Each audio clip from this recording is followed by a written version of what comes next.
Welcome on in, guys. So yeah, as I was saying, thanks very much for spending your Wednesday night with us. This class should take, I'm hoping, about 45 minutes. And we're just going to take you guys through how to use the modes in the Thermomix.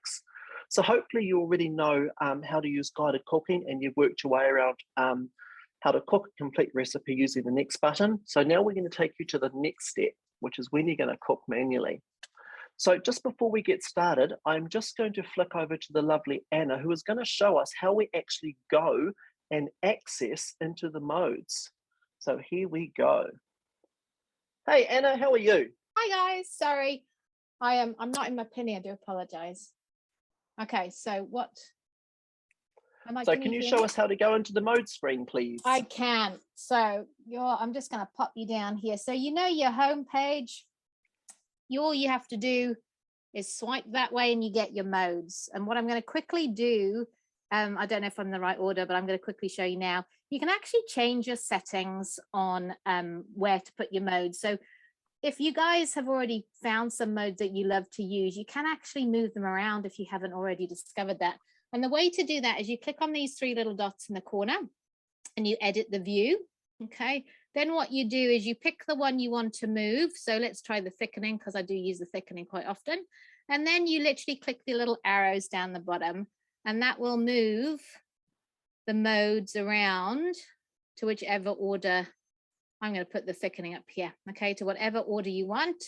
I'm going to put the egg boiler in front of turbo because that's also one of my favorite, and you save it. And then you've got exactly how you want in the order you want, and you don't have to scroll down as much. Okay. That's an awesome tip. Thanks for that, Anna. No problem. Can I just ask, while you're online, what's your favorite mode? Oh, egg boiler. To be honest, it's become a bit of an addiction of mine, the egg boiler. And I do like the thickening function because hollandaise sauce is a big one in my house. Oh, isn't it just amazing? Oh, it's cool. Amazing. Hey, talking of the egg boiler mode, we're going to pop over to the other Anna.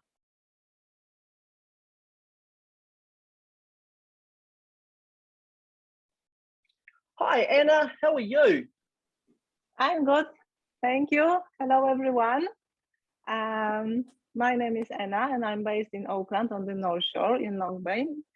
And I'm going to show you how to use the egg boiler mode today. I must say this is my favorite mode, and since I've discovered this mode, I haven't boiled eggs on this stove ever again. Briefly, if we go into the egg boiler mode, so this is the second row first on the left on the screen, we are going to see the screen with the information, and it tells us we have 5 options to cook our eggs. So we can have soft boiled eggs, medium soft, medium hard, and hard boiled eggs. And we can place inside between 2 to 6 eggs, not more than 6, because they are not going to fit. And the blades won't turn around, so they are just sitting there and boiling. The eggs should be size M, so between 53, 63 grams. And now I'm going to demonstrate just how I cook the eggs. So I'm placing 5 eggs today. I'm going to make an egg paste later on. So here are my gently placed. How often would you use this mode, Anna? Pardon? How often would you use this mode? Well, every time I want to boil eggs. So if I want to make, I make medium soft, like for our breakfast during weekends. But my teenage boys, they would use it more oftentimes just to boil their eggs after the workout or whenever they want to just have some egg snack. Exactly. So since we have this one, they never ask me, Mommy, can you boil me the eggs on the stove? No, they do it themselves. So we pour, it's maximum 1 liter of water inside. So one thing with this mode is that your blades don't actually turn. So you don't need a blade cover or anything like that with it. Yes, exactly. We don't need to put it in, we don't need a simmering basket and a blade cover. They just sit on the bottom of the bowl. I'm not sure if I'm, oh, maybe I will be able to show it to you. Oh, Like, yeah. So it does quite a few eggs. Yes, 5 eggs, exactly So 5 eggs. how do you normally And cook your eggs? How do you like them done?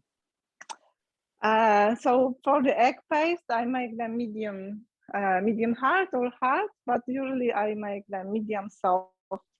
And they should be cold straight from the fridge, and the water should be cold as well. Cool. Because That's otherwise awesome. they may overcook.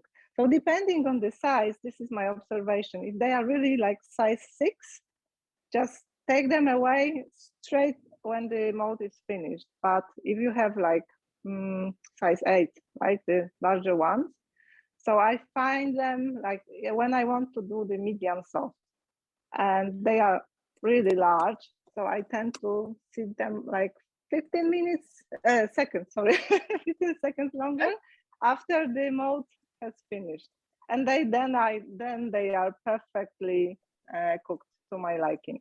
That's awesome. So, hey, can I tell you my secret? Yes, please. I like cooking sweet corn cobs in it. Oh. So what I do with sweet corn cobs, I chop them in half, and then I put them in and I set them to hard-boiled eggs. Okay. And the other thing that I like to do with it is saveloys. So same thing, I put my saveloys in there, I set it to hard-boiled and just walk away. It's just great. It's so easy. That's easy, exactly. So what I'm going to do now is just pop the lid on, put the measuring cup. I'm turning off the screen with the information. Every time we want to come back to the settings and just see how the eggs should be boiled, there is a small eye icon, or like letter I on the top. We can tap it and we can come back to the screen with the information again. So I'm going to switch the dial to medium hard. And we have 14 minutes to go. Cool. Hey, thank you. We're going to come back to you once your eggs are done, because I know you're going to show us how to use the amazing BCP. But what we're going to do now, guys, we're going to switch to the lovely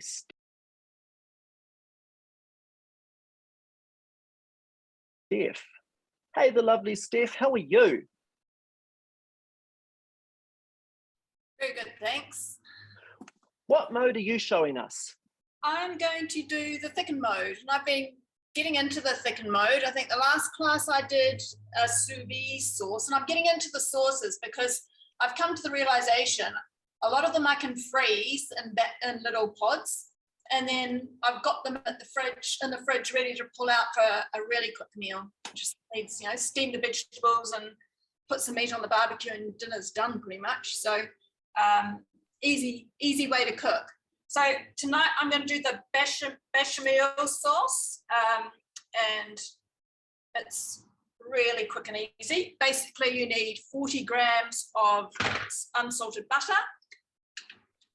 So what you can see there, guys, is Steph is actually using the guided recipe, but what you can do is, just as you can see on the other screen, you can just start up your Thicken mode and just drop your ingredients in. So this is basically going to, all you do is put the ingredients in. I'm just getting this milk, so didn't want it sitting out in this heat. So 500 grams of milk. Or with this, all you do is turn a Thicken mode after you've put the few ingredients in. So we want 500, here we go. I quite often use this to make bechamel. Lasagna is a popular option in our household. And it just saves standing and stirring. Yeah, so now we've got flour, then we've got some salt. I'm using the citrus salt I made for Christmas with a bit of chili in it, because I think. And then some pepper. And then I'm using some nutmeg that I ground earlier. So I didn't have ground nutmeg, so I did my own. So we've done that. And then, that's how quick and easy it is. You just turn it. So Thicken mode has got a little Can you see that little pouring emblem? Mm-hmm. Turn, and that's all you do. Then you just walk Yep. away and watch the news or whatever you want to do. So in this mode, you've actually got a choice of 2 temperatures. So Anna, are you able to put your finger on the temperature gauge and change it to 100 for us, please? Cool. So if you're doing an egg-based sauce, we cook at 80 degrees. So if you're doing a hollandaise, a béarnaise, something like that, you cook at 80. If you're doing a flour-based sauce, such as a bechamel, as Steph is demonstrating, or if you're doing my favorite thing, which is gravy. So when we do a roast, I just basically put the whatever juices come off the meat, a little bit of butter, some flour and some stock paste, water, and just set it to 100 and switch it on. And how easy is that? It comes out perfect gravy every single time. Yeah. Cool. Hey, thanks very much for that, Steph. We are now going to flip over to the lovely Aditi.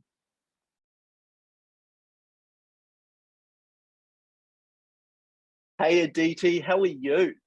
Hi, everyone. I'm very good. Thank you, Simon. And I am actually going to use the rice cooker mode. So I'm a team leader and consultant in Auckland, in Hone Bay. And yeah, I love doing what I'm doing. And I'm excited to show you a couple of tips that I do when I do cooking my rice. So today I'm actually going to use some basmati rice, which I have pre-soaked. So it's very important you pre-soak the basmati rice all the time before cooking. So I have used a cup measure, 1 cup measure, and I washed it twice or thrice and have a bit of a clear water, and I soaked it with 1 cup of water. And this is just my general measure. So what I'm going to do is I'm just going to put my pre-soaked rice with the water into the bowl.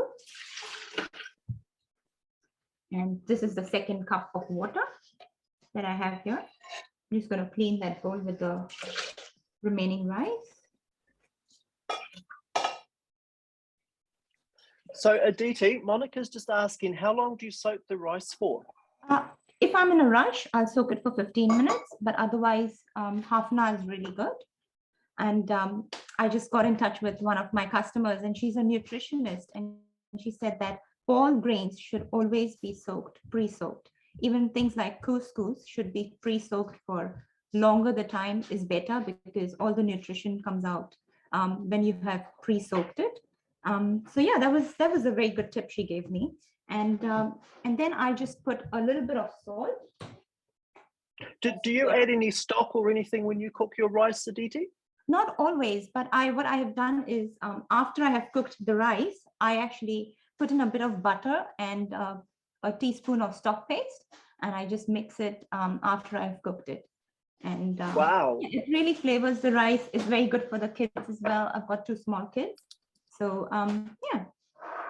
So do you cook with coconut milk at all when you're making your rice? Or is it just generally water? It's normally just water, but I have tried it before. You can cook it with coconut milk. So just if you're using coconut cream, just mix it with the amount of water that you're using. So if you have 1 cup of rice, 2 cups of water, just mix it with that amount of water. So you have to have 1 cup rice, 2 cups of water mixed with your coconut milk or cream. And it turns out really nice, very flavorful as well. Also, when I used to cook the rice on the pot before, we used to always give it the Indian flavor rice. You can always put a lot of like 3-4 cardamoms, a bit of cloves in there, a bay leaf, and a cinnamon stick, and that flavors the rice really well. So at this point, when I'm going to start the cook, you can put a little bit of a teaspoon of oil, any oil you prefer, and put in a couple of whole spices, and that flavors the rice really well. Well, Natasha's saying she's put some cumin as well. Yes, yes. So we make cumin rice is very popular with Indian dishes. So awesome. Yeah, you can do that as well. Yeah. So, and again, with this mode, everyone, there's no settings for this. All you basically do is put in your rice, your water, and your flavor, and you just turn it to start. So you don't have to worry about setting any time or temperature or anything like that. It's such an intelligent mode. Cool. Thanks for that, Aditi. Really appreciate it. Thank you. Alrighty. Now we're going to pass over to Jill, who's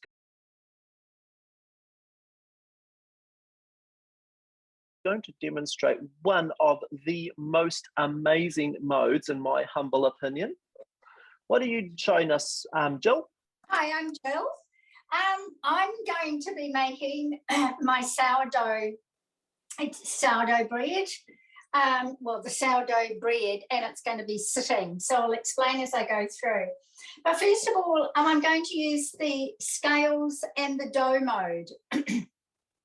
But what I do have here is I have actually got my recipe into my recipes, and it's not a guided recipe from Thermomix, but I've loaded mine in because now we have the Cookie Do 3. So I have got created recipes here, and I have got Nolene's sourdough bread. And Nolene is one of my customers, and she started by giving me my sourdough starter, which I've shared with quite a few people. You, Simon and Amanda, and quite a few others, Lynette. So I'm going to hit on that. That's going to come up there. Well, yeah, there it is. So it's going to tell me to start cooking. Now, this is quite interesting when you do Cookie Do 3. So enjoy cooking your own recipe creation. So it's actually got a little arrow at the side. So it's telling me to put in 200 grams of sourdough starter. And a lot of people are a little bit confused because they say, well, how do you weigh it? Well, down here, you can see there's some scales. So you push on the scale. So I'm going to put in my 200 grams. This is my sourdough starter that I've got here. For you guys who don't have access to Jill's recipe, what you can do is swipe into the modes and then choose scales as Anna's demonstrating. Yes, you can. I just thought while I was on this, I have this recipe loaded, so it was a good way of showing, you know. So that is $1.95, but that's okay. I've soured. Okay. As Anna's just demonstrated, it's quite important when you're using the scales to make sure you zero them before you put your ingredients in. That's right. So then I cross out, I go to the cross for that, and then I swipe across to the next little arrow. And that then says put in 350 grams of lukewarm water into the bowl, which I have got. So now I go back to my scales and I weigh in the 350. And I love this. I've got 2 of them now. I love these jugs from the mix shop. It should be right. Slightly under, oh, it's 345. That's all right.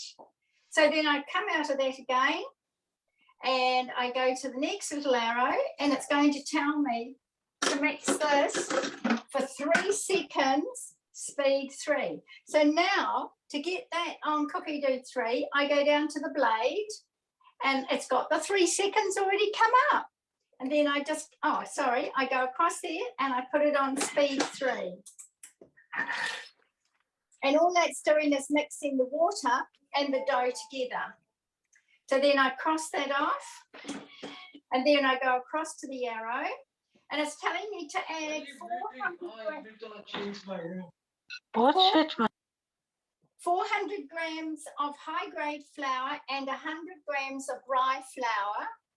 But I just want to talk to you about this. So I've got here, everything's already put in. So I like to experiment with my sourdough. So this is where I find the turbo and the milling fantastic. So I have milled this morning spelt flour and rye flour. So I've milled it myself. I thought while I'm on doing all this, I will mill all my flour together. So the other thing that I've added into this is I've added caraway seeds. I've added alizé, which is linseed, sunflower seeds and almonds, and I've added chia seeds. So it's quite a mix. So now I'm going to put on the scales again, and it's come up 400 grams of high-grade flour. So I'm just going to put that in. And then, of course, I've got the other 100 grams. So that's okay. It's all together. And then I'm going to move across, and it's going to tell me to add oh, no, it's not. I've got to go back. Sorry, everyone. Oh, no, it's gone to my start cooking. Do you just want to pop into your dough mode, Jill? Yes, that's okay. I can do that. Good idea. No, I've got to mix this first. Okay. So what I have to do is I have to mix this for about 5 seconds at speed 5. It's just to blend it up.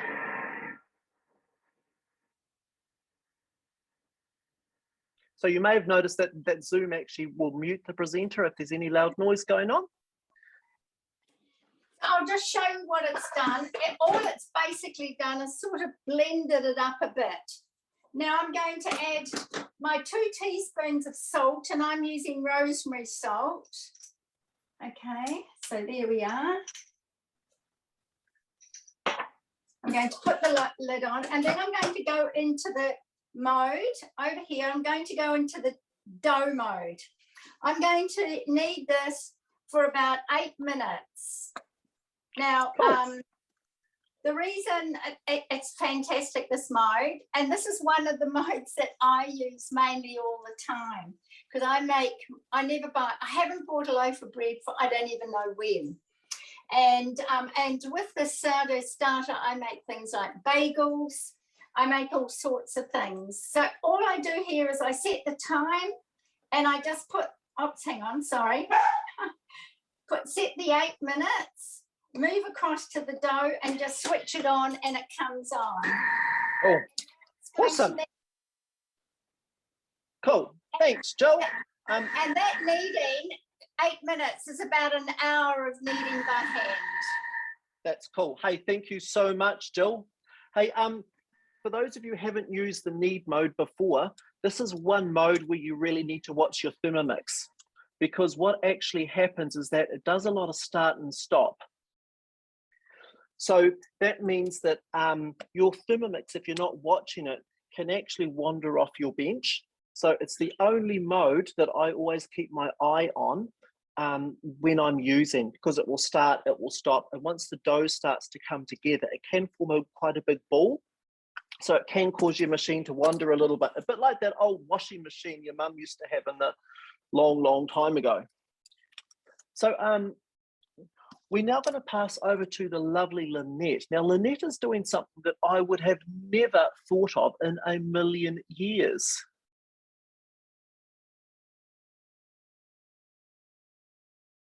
Hey, Lynette. Unmute myself. There we go. Hiya. Can you hear me okay? We certainly can. So what mode are you showing off for us? I'm going to show off the warm-up mode. Now, this has been really good. I'll introduce myself first. I'm Lynette, and I'm from Point Chevalier, and I have been a consultant for near on 5 years now. And I've got a social handle called Food Passion. So I try to be active on there, but if you want to, I think Si will be putting up everyone's social handle at the end anyway. But yes, going back to what I'm using, I'm going to be doing the warm-up mode, as I said, and a lot of the time I'm the only drinker here that drinks coffee, and so we don't have a coffee machine. So I've used to use the Thermomix in a more manual mode to make my coffee, but I've found the warm-up mode is fantastic for it.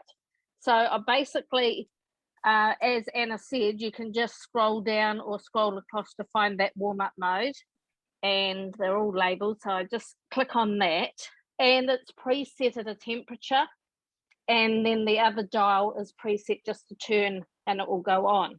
So what I'm doing is I'm just putting in you can grind your own, mill your own coffee beans in the machine if you want, or you could just use instant coffee.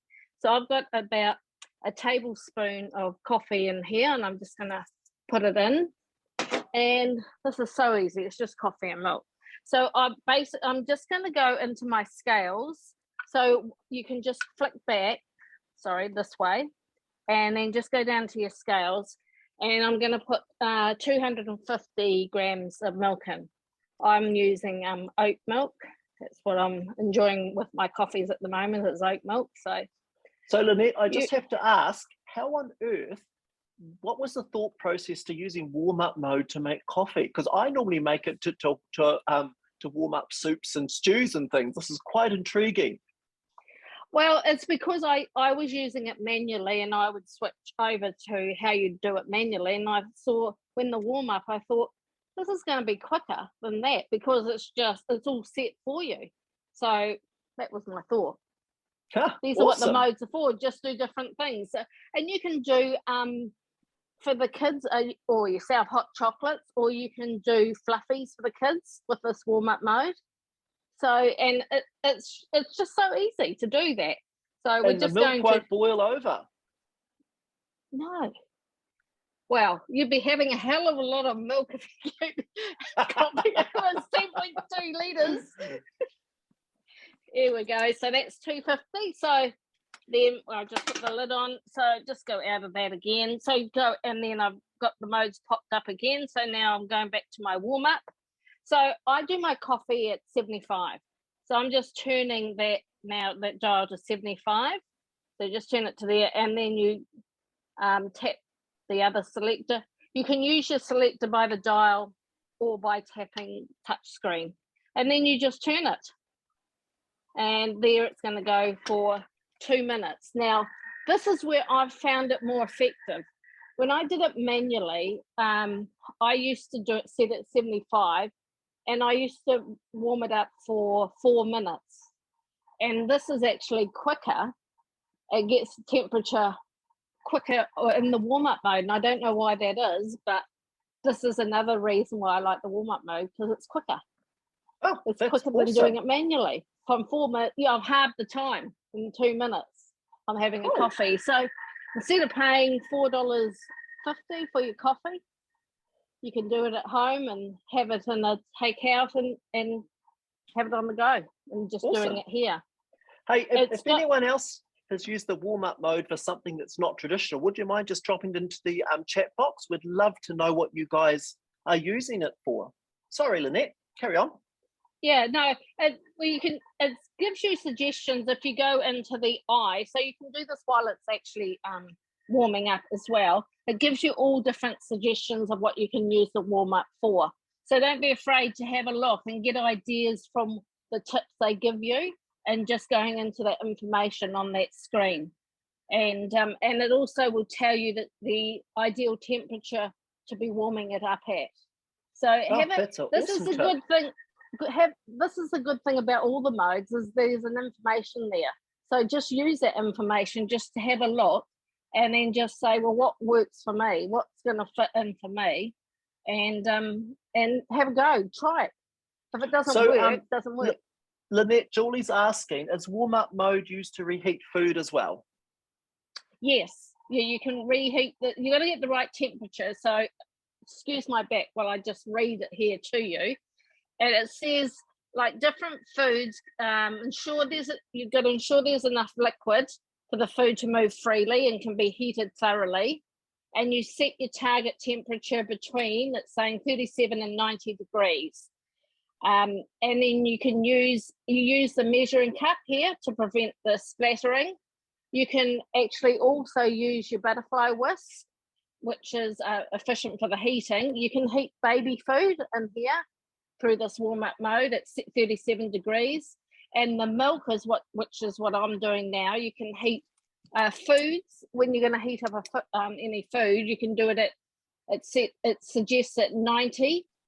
And when the contents is a litre, so you make sure you got a litre.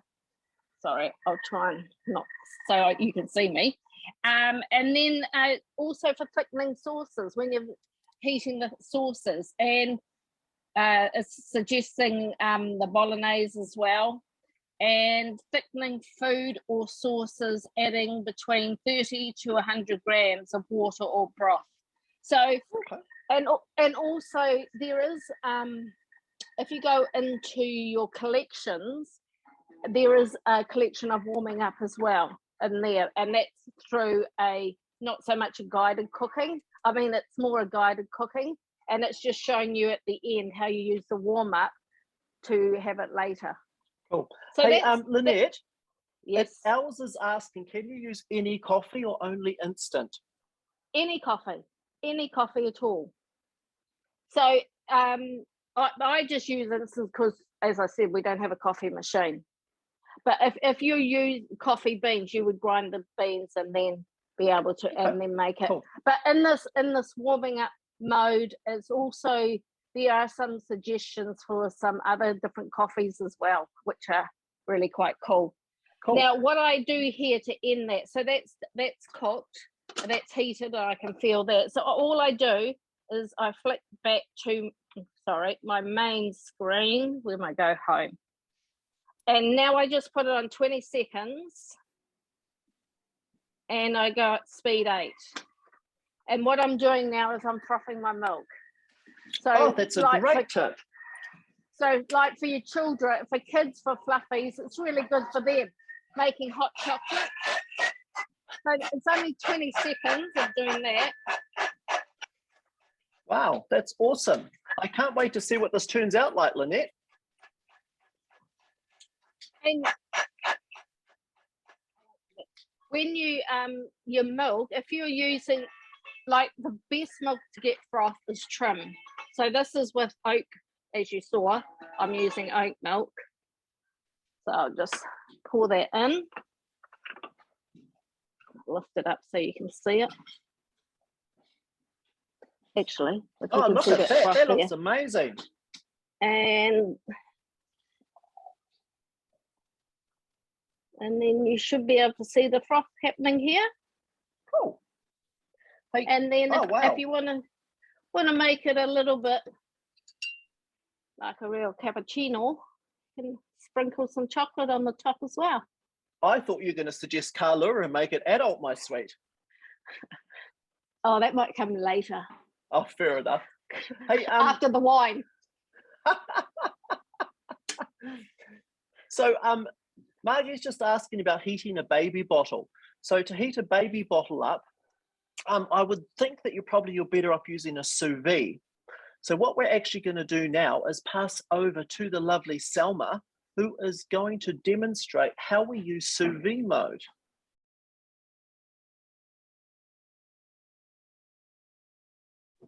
Hi everyone. Hey Selma, how are you? I'm good, thank you. Hope you're all enjoying this class. I'm really loving this class. I'm learning so much. And I think we all are actually. So sous vide, yeah, right, Aditi. Yeah, loving this class. So I'm Selma. I'm a consultant in Northwest Auckland, and I've been consultant for about a year, just over a year now. Am I spotlighted? Yep, you certainly are. Okay, just double checking. So hang on, I'm just going to put me on big, so I can't see myself on big. All right, okay.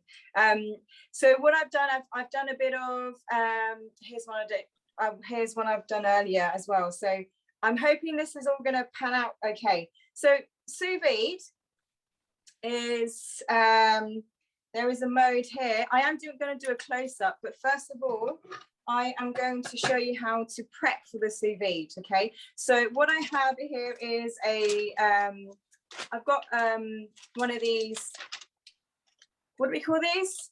Sous vide bag. It is a sous vide bag. We sell them in the mix shop, okay? If you don't have a sous vide bag, you can also use the Ziploc bags. That's what I'm trying to think of. So, but you want a really good quality one, okay? One that you can heat, a BPA-free one, okay? So good quality one if you don't have one of the mix shop ones. What I also have is a vacuum sealer, which we also sell on the mix shop. If you don't have a vacuum sealer, I'm going to show you how you can also seal it. But that's what I have here. We're doing salmon. I was going to do strawberries, but there are no strawberries. So I'm doing salmon instead. So what I have here is I'm just putting some salmon, piece of salmon. I've just seasoned it with some salt and pepper. And in the bag, I'm also putting in a slice of lemon and a bay leaf. Okay, just put it in like this. Okay, now oh, okay. Oh, I think you can also get like is it Stasha that do the silicone ones? So I'm just closing most of this now. So for those of you who haven't used sous vide before, what it basically means is to cook your food under a vacuum. It cooks at a low temperature for a long time, and the food just turns out so tender and flavorful. So I use mine for chicken and steak quite regularly. But yeah, I'm interested to see how you do your salmon, Selma.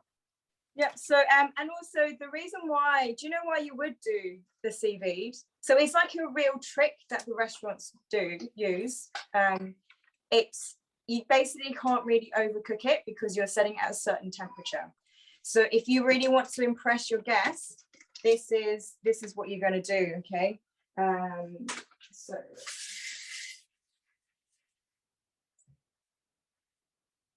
My goodness, Selma, do you have enough Thermomixes there? so I think okay, so I've got a bowl of water.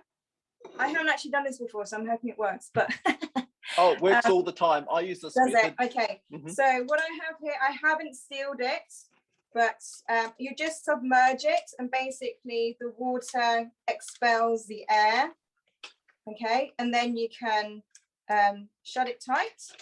Okay, but hang on, I'm going to show you how to do it with the vacuum sealer. So with the vacuum sealer, hope you can see this. Okay, so in these bags, it's got a little hole.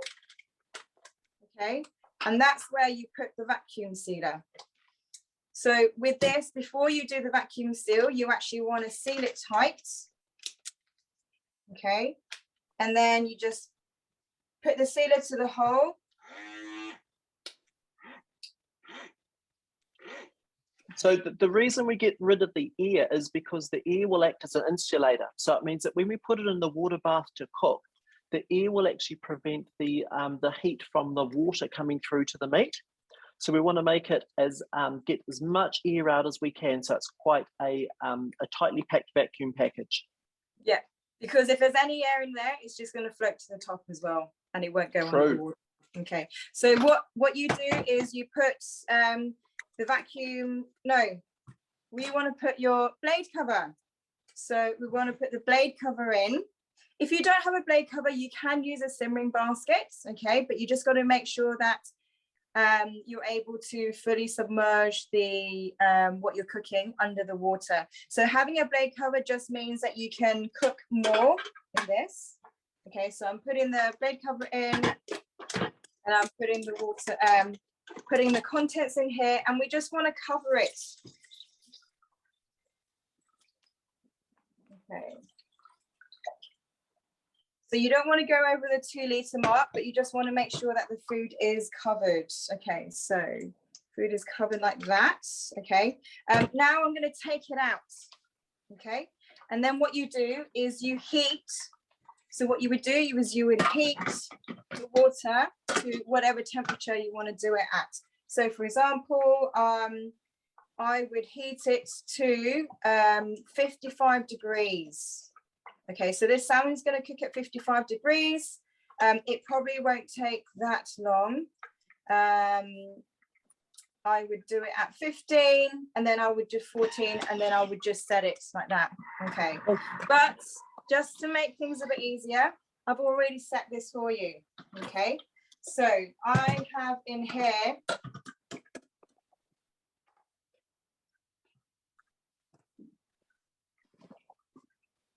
So for those of you earlier, okay. Oh wow. So what I'm going to do is I'm going to take what I cook.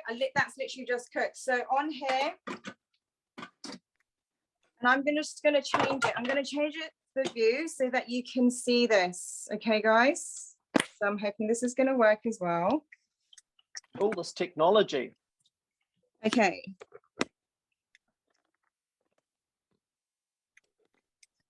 Okay. Can you see that, guys? Yep, we certainly can. Yeah. Okay. So what you see on here. So what I'm doing is I'm just putting. The water has heated to the 55 degrees. Okay. So I'm putting my salmon, my pre-prepared salmon, back in. All right. I'm going to put the lid back on. Okay. Right. So you'll see. Is this right? Yep. Mm-hmm. Is this the right way around? Okay. So we've got the time. So roughly, well, 40 minutes roughly on 55. Okay, so you can see how you can change the temperature. So I'm just turning it up to 55, and all you do is just turn it. Oh, that's awesome. Hey, thanks, Selma. That's so good. Do you want to see the salmon, or am I showing Yeah, that at the sure. end? While you're getting the salmon ready, I quite often sous vide my steak. So what I do for my steak, I will cook it for about 45 minutes at 55 degrees. I like my steak medium rare. The other thing I quite often do is chicken breast. So a chicken breast, I normally cook that for about an hour to an hour and a quarter, and I do that at 63 degrees. Now, when I'm doing my chicken or my steak, what I do is typically salt and pepper them, put a little bit of olive oil and a little bit of herbs with it, and then once it's finished sous vide, all you do is you quickly pan fry them in a hot pan just to brown up the sides. Oh, wow, look at that. So can I just show you? I mean, one of the things I always worry about is that it's not cooked or that it's overcooked. Can you put more than one bag in at a time? Yep, I quite often you want to cook make with sure 2 bags at once. Mm-hmm. Yeah, I think you can. You just got to make sure both are covered with water. Okay. Can you reuse the sous vide bags? Okay. So the official, what they say officially is that if you're using meats like protein, like fish, chicken, meats like that, you can't really reuse the bag. If you're cooking vegetables, then you can. That's the official line. But I know, that's not to say, other people don't like wash them thoroughly and reuse them. Okay. But I'll just show you here. Can you see that? Oh, wow. Look at that. So it is really, really moist and it's not overcooked. And this is really going to impress your guests and whoever you're cooking for. Cool. Hey, that's so awesome. Thank you so much, Selma. I have to admit that sous vide is one of my favorite ways to cook. Right, what we're going to do now is we're going to pop over to the lovely Amanda.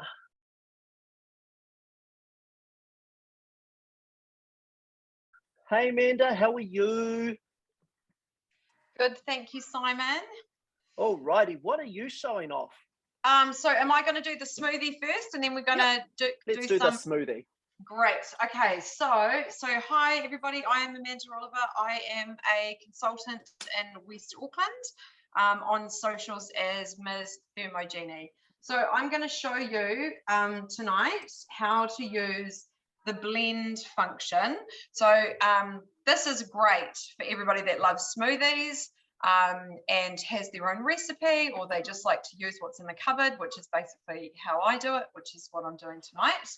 So little tip when you're doing a smoothie and using blend is to put your most or hard items at the bottom. Is that the right word to use? Hard. So I'm going to start with some nuts. I'm just going to put some nuts in the bottom. Again, I'm just free pouring. There are plenty of recipes, but I think the great thing about these manual modes is you can just use whatever you have. So I'm going to then put some linseeds, just whole linseeds. Again, just feel my way through. I love your guesstimating. This is great. This is what I do too. The only way for a smoothie. Exactly. And then I've got some frozen spinach, obviously trying to be extra good, and then just frozen mixed berries. So again, just a whole lot of them in there. I also use a protein powder, so you can really put absolutely anything you want in this, and it's going to blend it really nicely and smoothly. I'm going to use a little bit of coconut milk, so you could obviously use any kind of milk alternative, but I've got some coconut milk that needs using. So I'm going to pop that in, but because it's a little bit thick, I'm also just going to top it up with some water. Is this a typical shake you'd have for breakfast, Amanda, or when would you have this? Yeah, I would have this for breakfast. Probably what I would do is add a little bit more greens, and if depending on how I'm feeling, maybe some frozen banana as well, just to top it up to make it a really good breakfast. Cool, that's awesome. Right, so then we're going to go into blend. So I think Anna's showing you the screen. Into blend, you can, it's got multiple speeds with blend, and you can obviously change the time. I tend to do about a minute. If you don't have things like nuts in it, you don't need to do it for a minute, just 30 seconds would be fine. But because I've got nuts and linseed and all my fruit is frozen, I'm going to turn blend around to number 8.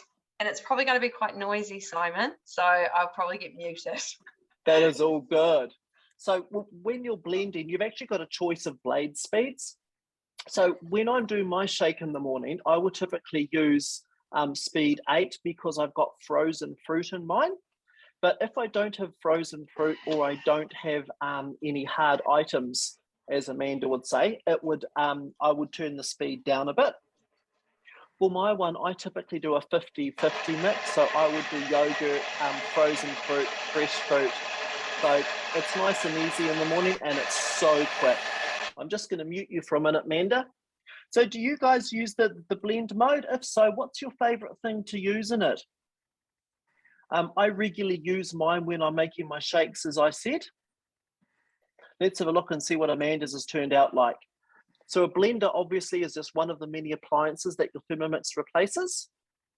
Oh, Amanda's got her serious face on. Oh, what is she up to? How you going there, Amanda?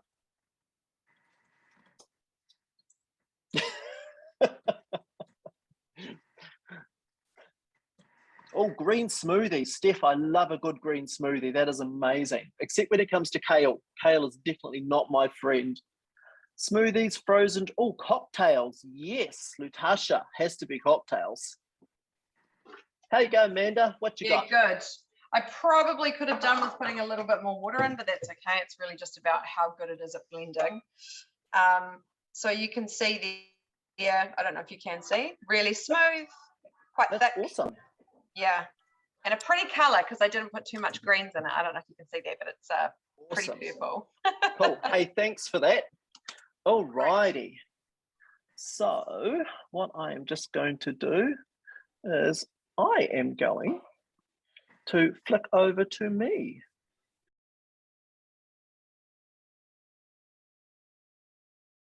Spotlight. Kia ora. Hey guys, I'm going to show you how I make my yogurt.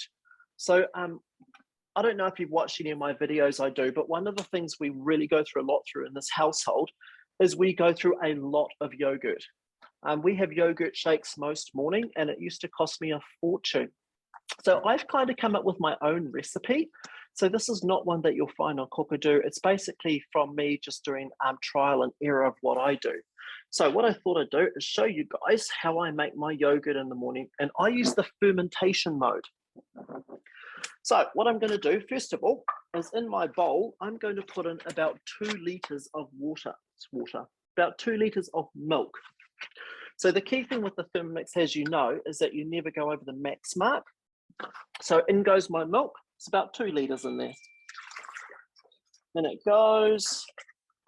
So we'll probably go through about 2 litres of yogurt in, probably almost a week. Also into here, what I'm going to do now, I'm going to add 100 grams of milk powder. Now, I found that if you don't add the milk powder, the yogurt doesn't set as thick. So this is just my recipe. So there's 100 grams of milk powder going in there. And then I'm going to add I normally add around 150 to 200 grams of my previously made yogurt. So obviously my yogurt, I just keep a little bit aside and I use that to start my next batch. So this is about 200 grams. So I'm just going to put this in my bowl, just like that. All right. Now, if I want to flavor my yogurt at this point, I would be putting in like a teaspoon of vanilla essence or something like that. Or what I do occasionally too is I put in a little bit of sweetener. I don't really like adding sugar. So what I do tend to do, if I want to make my yogurt a bit sweeter, I use some agave syrup. But I mean, you can use whatever you like. So once I've done this, I am just going to put the lid on. And I'm just going to blend this together for a couple of seconds at speed number 4. And I'm just going to mix up the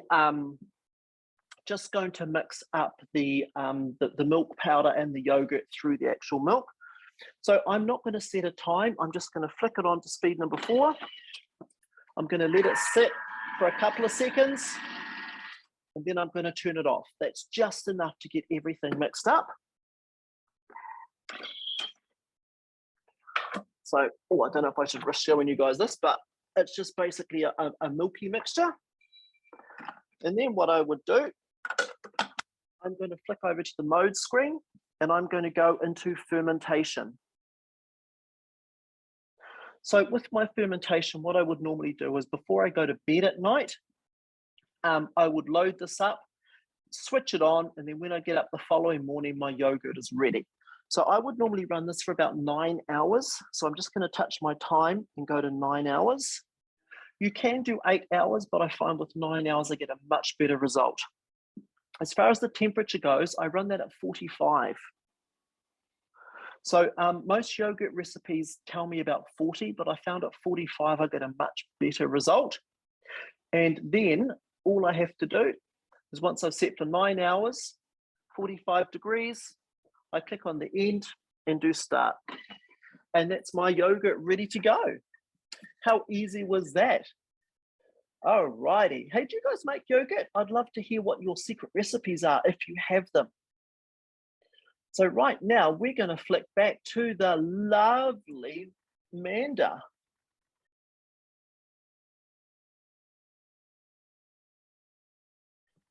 Great, thank you. And that was good timing actually, because I just finished putting all of that smoothie into some like squeezy ice block molds so that it's not going to waste, because I've already had dinner tonight. So I love that idea. Yeah, I thought that would be a good idea, especially with the heat. Good after school little protein snack. Okay, so I am now going to make my own mince.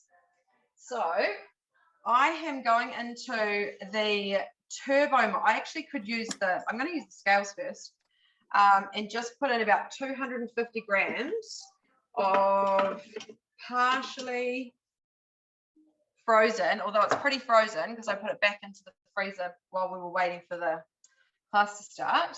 And then I'm going to go into... So can I just ask Amanda? Pardon? Can I just ask, how big are your pieces of meat that you put in there? Can you show us the size? Yeah, so this is the size I've cut them to. Okay. So it's about 3 centimeters. I don't know. Do you think, what about you, Simon? How do you cut them, smaller or bigger? Yep, no, I have them roughly an inch square as well. Mm-hmm. Yeah.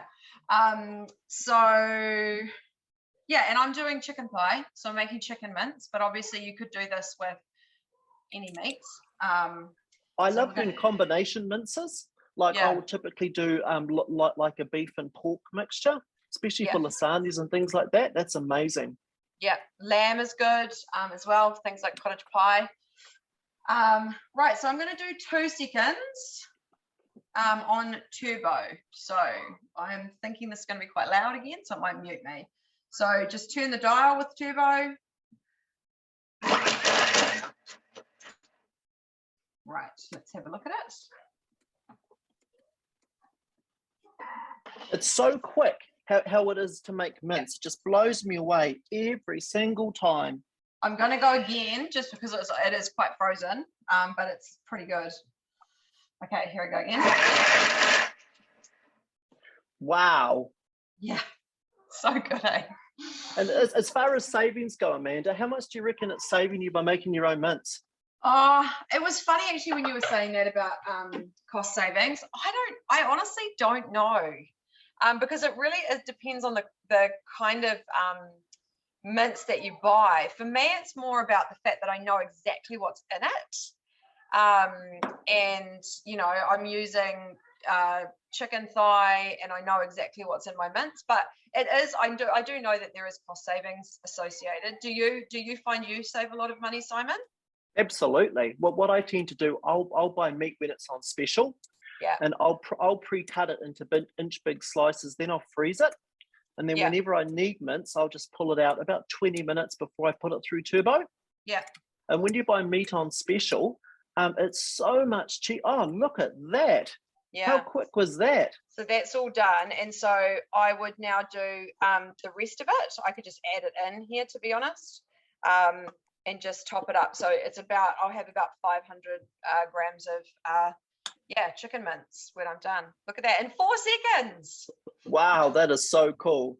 Hey, thanks, Amanda. Really appreciate you showing us how to make mince. That is amazing. Yeah, you So definitely should try it if you haven't already, folks. Oh, I know. It's such an amazing but really quick thing to do. Okay, I'm just trying to track down where the lovely Anna is. Oh, where is the lovely Anna? Okay, what we might do then is pop over to Steph, who can show us the self-clean function.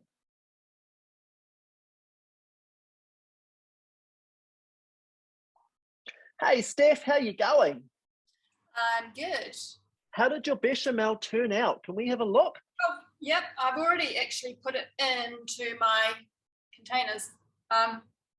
So I've had some for dinner, and I've got visitors coming on Friday, so I think I'm going to put it aside to do a lasagna with them, because it's just a basic sauce that you can, you know, use for mac and cheese, all sorts of recipes. And so that's I love throwing in cheese with mine, especially a blue cheese with bechamel sauce is just divine. Yeah, and the other thing with Thicken, with all the lemons around, make sure you make some lemon curd, because that is just so easy. Now my machine's shut down. It's shut down a few times. I've been waiting, so it'll be really baked on. So I mean, I can't believe everyone surely has used the pre-clean mode. So essentially, you just need enough water to cover the blades, and then sometimes I don't even bother to toot it, but because I've waited so long, tiny bit, and it's got it's very low, so it looks like I put more in than I did. And then just swipe from right to left. So right to left, and we're going into pre-clean. When it lights my finger again, here we go. Had a bit of butter in it, so I might put it on fat. Otherwise, I just do universal. But if it was just dough, obviously it's the lower temperature. Do you use hot water when you use your self-clean, Steph? No, I just use whatever's ready in the tap, because it heats it up anyway. Yeah, but I do realise I didn't really introduce myself before. I'm in the central city, and I've been a consultant for 8 years now, which has taken me through the last 3 models of the machine. And this, we were all quite skeptical when we had our TM5s, because we loved them so much. We didn't think the 6 could actually do what they were trying to tell us it would do. We didn't really believe it until we saw the reality. So hopefully some of what we've done tonight's brought it alive for you, and you've learned something that you mightn't have tried otherwise. You know, putting things in molds, I mean, meals as well. Like if you're an empty nester, say, and you just keep doing the recipes for 4 or 6, and then just put portions aside. You can get them for like a 1 cup portion, or a 2 cup portion is like a whole meal size. But yeah, if you want any vegetarian ideas, I'm the person. I'm the man, and my social handle is What's for Dinner Plans. Hey, that's awesome. Thank you. Hey, as you guys hopefully already know, the Thermomix is dishwasher safe, except for the electrical base. So self-clean is just its self-clean way, but if you really want to give it a good clean, you can pull the blade out and you can put it through the dishwasher. Cool, thank you for that. All righty, we are with you now, Anna.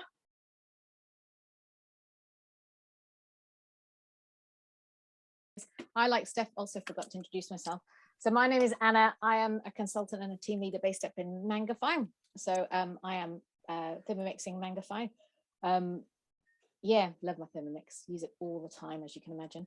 So I'm just going to show you the slow cook. Now, to be honest, I'm still quite new on slow cook. The best slow cook recipe I've done is the Mark Southern Lamb Ragu with the pesto. It is in the Thermomix, this book, but it's actually on Cookie Do as well. It's in this book, which is a beautiful book. This has been #1 in Australia. This is #1 in Australia for ages. Absolutely stunning dish, which kind of made me realize, okay, maybe slow cooking is the way to go. So I'm just going to quickly show you how to put the blade covers in. Now, I'm actually using the old one, which will still work. This is now replaced by the blade cover peeler. It'll do the same job. But you've got your nice slats, and what happens is you always keep your blades in. You know, never take your blades out, and it literally, you just hold it with a little pinch, and you literally just pop it in your bowl, give it a wiggle, and it locks in. Okay, that means then the blades can keep turning, so you don't get the catching on the bottom. But then you've got your beautiful big chunks of meat or whatever you need in here, and it does not get chopped by those blades. Okay, now the wonderful thing about the slow cooker, I'll just show you the screen. So hang on, I'll just return to position here. So with the slow cooker, where's my slow cooker gone? Oh, here you go. So with the slow cooker, obviously you can adjust the time as normal. So the slow cooker can actually go from, or anywhere from however long to 8 hours. So you can actually do an 8-hour slow cook. You've also got your temperature, which you can change, and then you've got your main dial. How the slow cook works is it actually pulses. So it doesn't, people always go, oh my God, if my Thermomix is on for 8 hours, that's going to cost me an absolute fortune. But what happens is the energy levels don't sit high. They still run on an average 8-hour cook at 1,000 watts. And what happens is the machine will pulse with energy. So the first time I used slow cooker, I actually had to text my friend who's been a consultant for a long, long time, went, why is my machine keep stopping? It just keeps stopping. Something's wrong with it.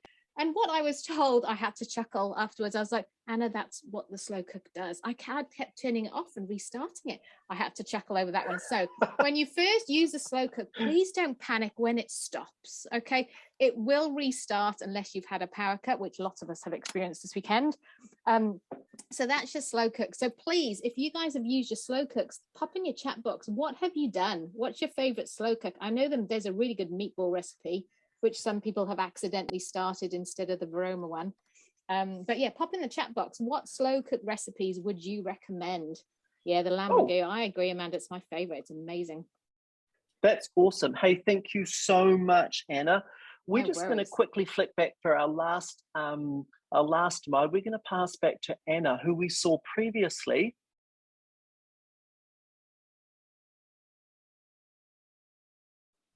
All righty. What are you going to do for us now, Anna? All right. I'm going to show you a little trick with the blade cover and peeler. So this is the newer version from the one that Anna previously shown.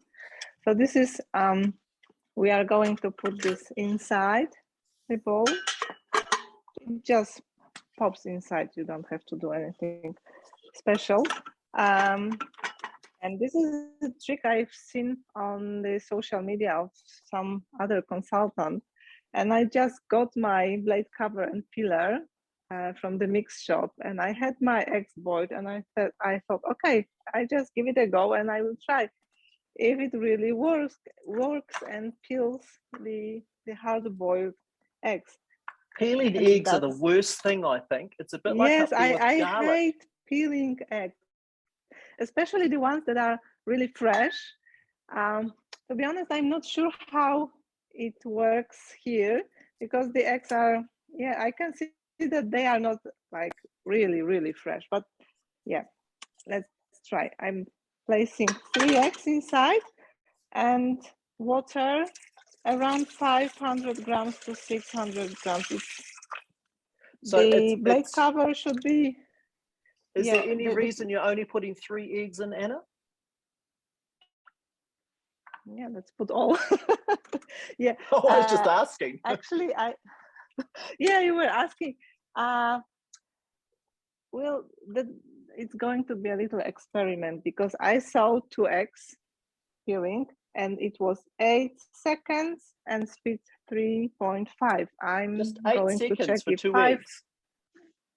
exactly. So I'm going to check if 5 eggs is going to be on the same, like, Okay, now I've got to see this. Let's see how it goes. same time, or maybe we'll need a bit longer. So I've preset. This is the main screen. So this is not the modes screen. So we have 8 seconds, obviously no temperature, and here we go with the. So you're not actually using the veggie peeler mode? Oh, and again, no, Zoom no, is silent. it's just Yep. manual. Oh yeah. Okay. All right. Let's have a look. So could you take us through your speed setting again, Anna? So it was 8 seconds and 3.5 speed.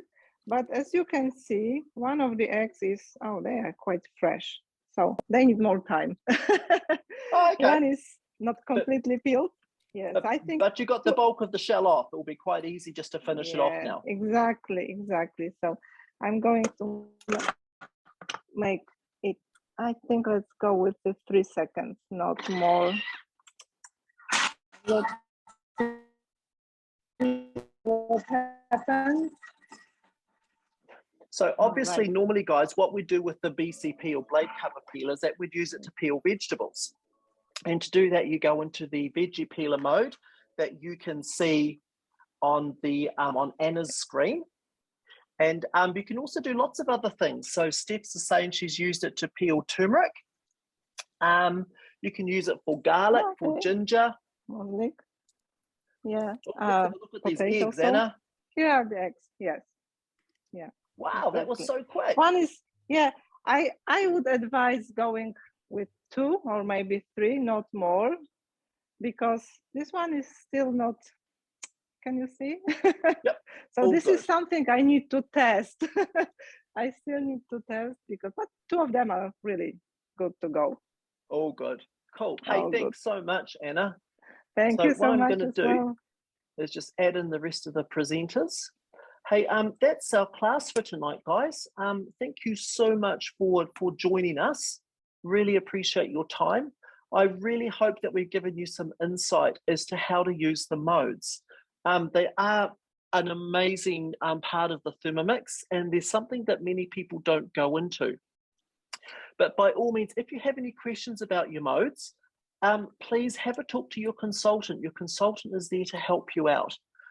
So whether it comes to doing little tips and tricks, like for example, I learned about cooking my corn cobs using the egg boiler mode through a consultant, and all the little tricks that you get from your consultant. So keep in touch with them. They've got lots of useful information.